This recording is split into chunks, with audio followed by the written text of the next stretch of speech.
Alors qu'il est fustigé par la majorité de la population et après l'interpellation du ministre des Pétanti, Kiba Samaliba, à l'Assemblée nationale pour des explications et l'affectation des recettes générées par ces taxes RAM, la Commission économique, financière et contrôle budgétaire de l'Assemblée nationale a demandé ce samedi la suppression sans délai de la taxe registre sur l'appareil mobile RAM. Une demande relayée par le député Boris Mboukou, président de cette commission, alors qu'il présentait l'économie générale du rapport sur l'examen approfondi du projet de loi des finances 2022.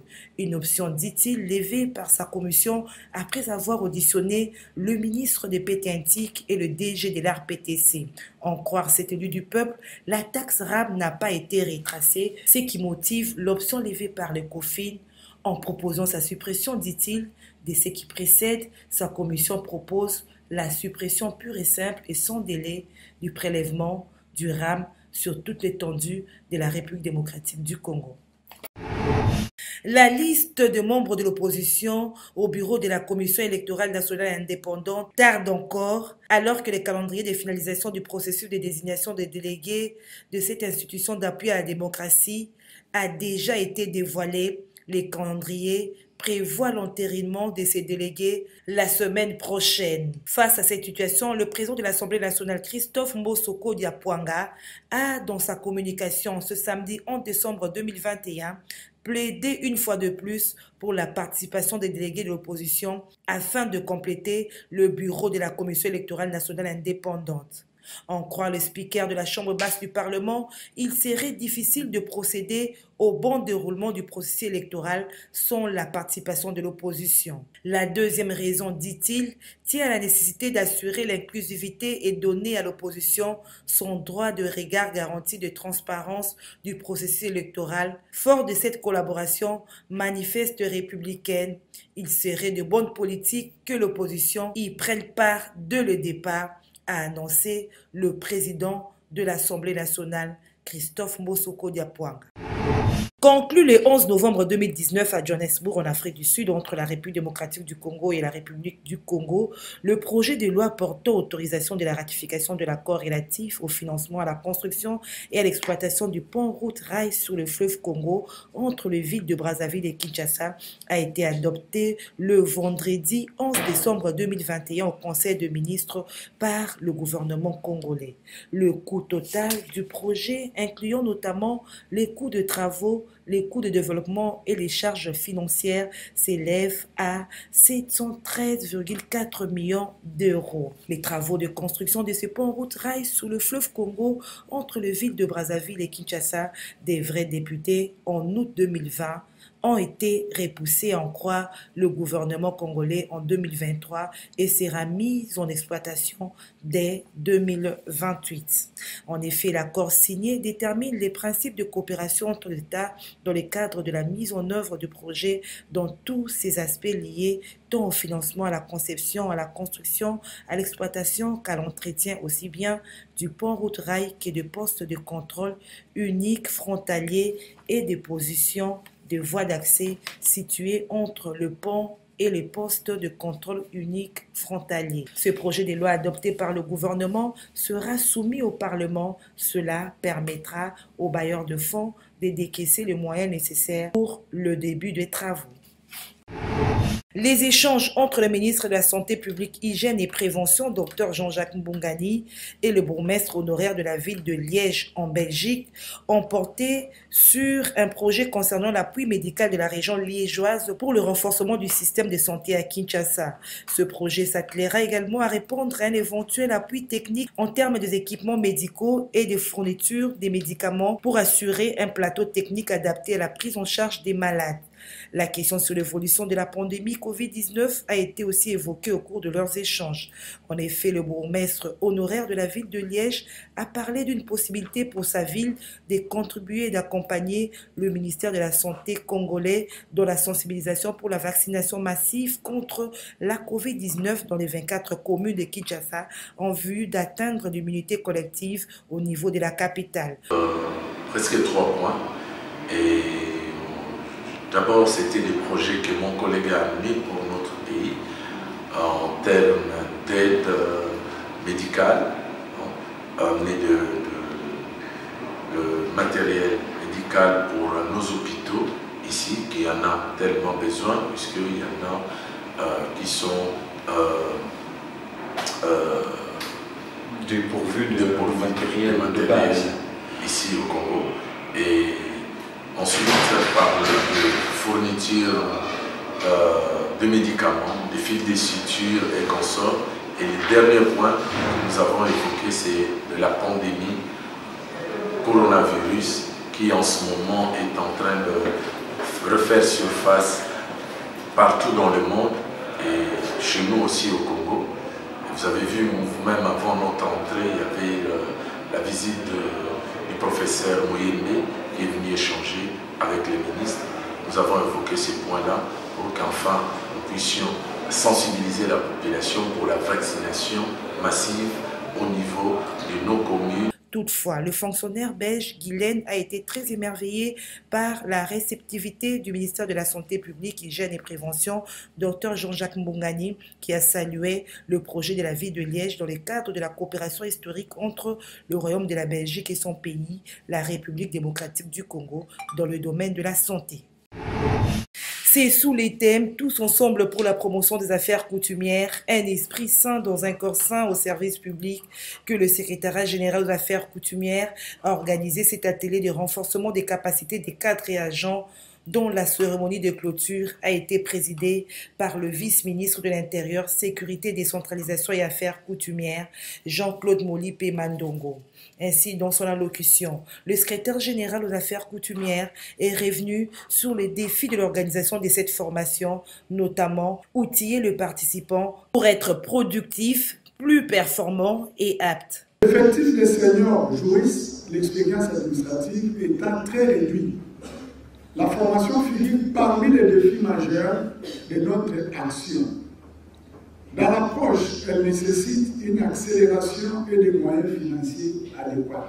Le secrétaire général aux affaires coutumières délègue ses participants qui reviennent faire la restitution des travaux en plénière et organise des enseignements aux besoins au profit de l'ensemble du personnel. Prenant la parole, le professeur Dr Jean-Claude Molipe Mandongo, vice-ministre de l'Intérieur, Sécurité, Décentralisation et Affaires coutumières, a rappelé la vision du gouvernement en matière des affaires coutumières, celle de transformer les entités coutumières en foyers importants d'impulsion du développement à la base. Je saisis cette occasion pour réitérer mes hommages les plus déférents au président de la République, chef de l'État, pour avoir impulsé une nouvelle dynamique de gestion des affaires coutumières pour l'atteinte de l'objectif du développement durable de notre pays. Cette volonté politique vise à renforcer l'autorité des chefs coutumiers en lui rappelant sa double casquette, à savoir celle du chef coutumier et de l'agent public de l'État. L'objectif général poursuivi par le gouvernement à travers notre ministère est d'améliorer la gestion administrative des entités coutumières avec comme finalité de réduire les conflits coutumiers interclaniques et intercommunautaires entre lignées régnantes, voire entre frères de foi de la même famille, mais pour des intérêts égoïstes et partisans, se régnant et se contestant. Le vice-ministre de l'Intérieur a par la suite remis les brevets aux participants à cet atelier. Je voudrais, en terminant ce petit mot, m'adresser aux lauréats brevetés de ce jour et à travers vous, à toute l'administration, d'être le pionnier de cette nouvelle vision de gestion basée sur le résultat et d'ajouter que tant que cela dépend de vous, soyez des modèles. Le ministère des laïcs protestants, Milapro, a organisé une journée de réflexion et partage d'expériences au cours duquel il a échangé avec les membres de l'église locale de Ndjili sur le rôle du laïc dans le développement de son église locale et de sa nation, cas du processus électoral de 2023. Son secrétaire général, Jeff Pambi, a à cette occasion expliqué l'accord cadre signé entre l'ECC et la SENCO, y compris les plans d'action commune à mener pour l'instauration de la démocratie. L'atelier consiste à renforcer les capacités des membres de Milapro au niveau communautaire. Vous savez que l'Église du Christ au Congo est composée des communautés membres. Et dans les communautés membres, il y a une sorte de démembrement de toutes les structures qui sont au niveau national. Et par rapport à cela, le Milapro vient de s'engager, vient de lancer à travers cette première activité une série d'actions, de formation et de consolidation de ces structures à la base. Donc nous avons commencé avec la CEC et nous allons continuer avec toutes les 95 communautés qui forment les CC à rendre nos structures au niveau de la base plus compétitives. Vous savez que les CC est engagé dans les efforts de consolidation de la démocratie et de l'état de droit chez nous, y compris le développement. Alors il faudrait que nos membres soient outillés à tout ce qui les attend dans les tout prochains jours et les toutes prochaines années. Donc nous avons un plan d'action au niveau de notre structure, le Milapro, mais aussi dans le cadre de l'accord ECC-SENCO. Il y a des choses que nous devons faire ensemble. Vous le savez déjà, le Milapro et les KCC sont en action conjointe pour impulser et encourager la démocratie et l'état de droit chez nous. Poursuivi dans le dossier aérianisation, le sénateur Matata Pogno pourrait-il recouvrer ses immunités parlementaires?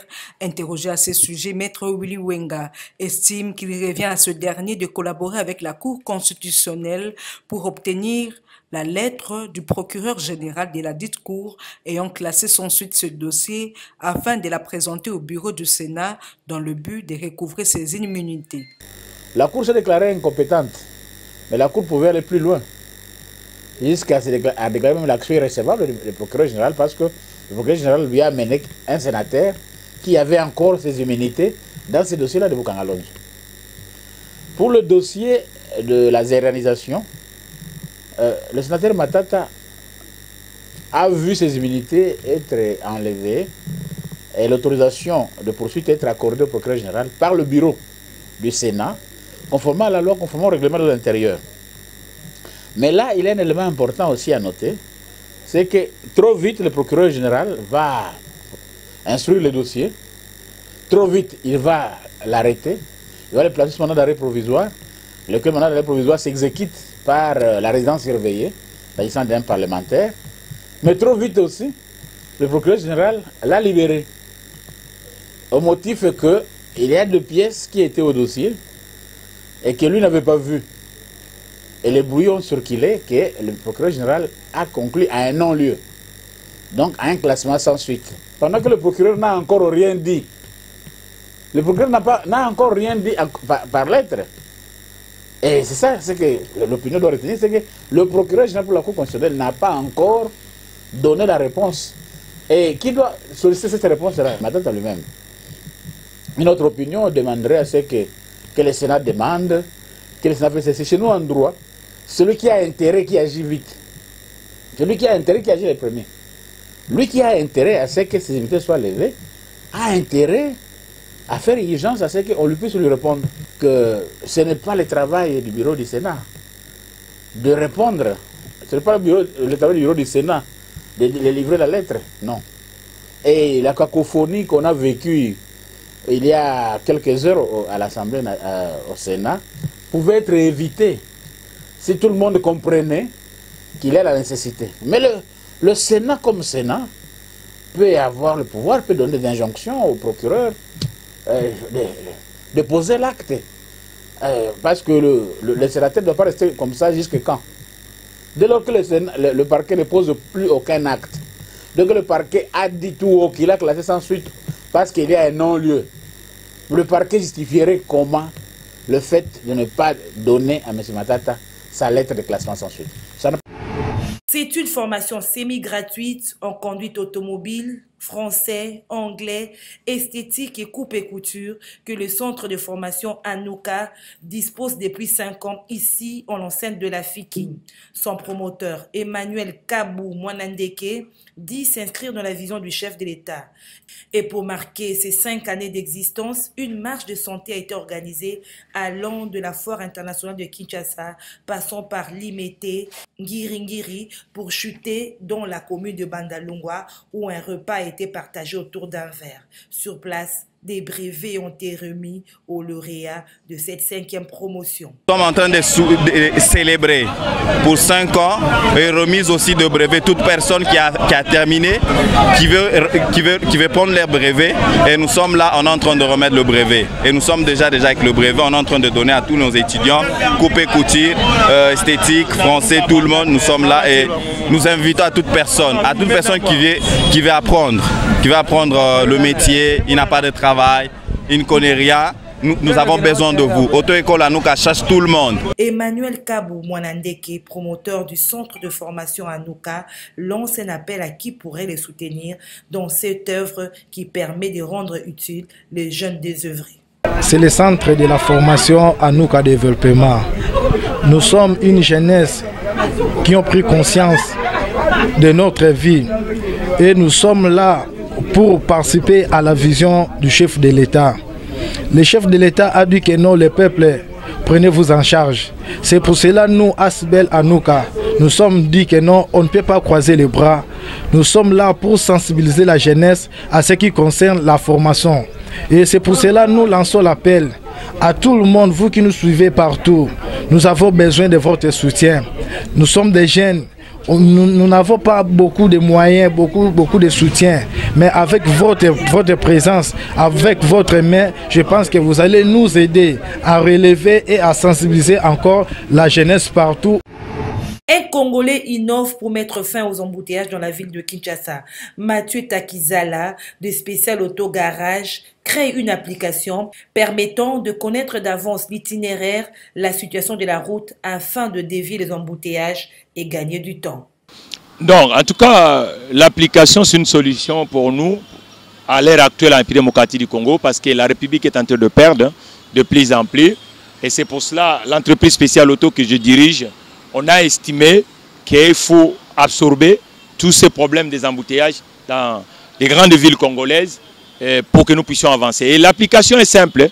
Aujourd'hui, à l'ère actuelle, tout Congolais, la plupart, nous sommes titulaires d'un téléphone qu'on appelle Android.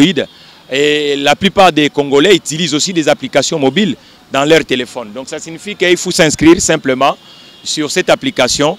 Vous rentrez sur le site internet www.sagekin.com. Et dans le menu du site internet, il y a la partie appli, vous rentrez à l'intérieur. Et il y a aussi la partie inscription, vous faites l'inscription simplement. Et c'est là où on va commencer de plus en plus à utiliser dès que le Congolais, dans la ville de Kinshasa ou dans de grandes villes congolaises, veulent se déplacer. Et ils rentrent à l'intérieur, ils donnent le positionnement géographique là où il se situe et l'endroit qui va partir, ça soit le motard, ça soit les gens qui ont des véhicules moteurs, pour le déplacement dans de grandes villes congolaises. Parce qu'aujourd'hui, le temps, nous perdons de plus en plus dans les déplacements dans des grandes acteurs congolaises. Ce n'est pas la faute uniquement des infrastructures routières, mais j'ai constaté aussi que bon nombre des utilisateurs n'ont jamais été rodés. Bon nombre des utilisateurs ne sont pas le titulaire de permis de conduire. Bon nombre aussi n'ont pas code de la route avec eux. C'est pour cela, grâce à cette application, nous voulons recycler la plupart des professionnels routiers en République démocratique du Congo pour que nous puissions avoir la plupart des conducteurs avec des notions de conduite routière pour que nous puissions produire en République démocratique du Congo. Selon le prophète René Mouini Badjoko, coordonnateur de la mission prophétique de la RDC MPC, la planche de salut pour les Congolais, c'est de se retrouver en conférence nationale prophétique à convoquer par le chef de l'État d'ici janvier 2022. C'est ce qui ressort du message que cet homme de Dieu dit avoir reçu de la part de Dieu. Oui, le message de Dieu, c'est simple, ce n'est pas d'aujourd'hui, mais ce qui se passe aujourd'hui, l'accomplissement de ces messages. Le temps temps de l'accomplissement de ces messages est arrivé. C'est comme ça que le Seigneur demande au chef de l'État de convoquer une réunion nationale qui va traiter, cette réunion va traiter les prophéties bibliques sur la RDC. Dans ces prophéties bibliques, il y a le programme de Dieu que Dieu veut que le Congo puisse véhiculer à ce moment. Et ce programme de Dieu n'est pas seulement pour le Congo. Le programme de Dieu, c'est pour l'Afrique et le monde. Et Dieu ne veut plus que ce programme puisse continuer à ne pas être appliqué. C'est pour cette raison que nous avons, dès que le président de la République est arrivé au pouvoir, nous lui avons montré cette voie-là qu'il devait suivre. Bon, aujourd'hui, ce qui intéresse Dieu, c'est la convocation de cette réunion-là, pour que nous puissions voir comment servir maintenant la voix de Dieu dans cette nation. Les restes des voies que nous sommes en train d'emprunter, ça n'a pas d'issue. Il n'y a pas de sortie de crise. Et si cela ne se passe pas tel que le Seigneur veut, le Seigneur a décidé de nous faire passer encore dans une autre transition par laquelle nous serons obligés de faire passer son plan. Il veut faire passer son plan. C'est comme ça que nous avons demandé au président de la République de convoquer cette réunion. Ce n'est pas nous, en fait, nous sommes juste des envoyés de Dieu. Depuis longtemps, nous avons fait ce travail. Et aujourd'hui aussi, malheureusement ou heureusement, pour le président Félix, le temps de cette prophétie est accompli. Donc, Dieu ne veut pas essayer de perdre 1 minute, 2 minutes pour cela. Il a donné au président de la République jusqu'au mois de décembre. Mais nous avons fait la dernière pétition qui va aller jusqu'au 13 janvier 2022. De passer ce délai, nous entendrons ce que Dieu va nous demander de faire, comme il est en train de nous le dire.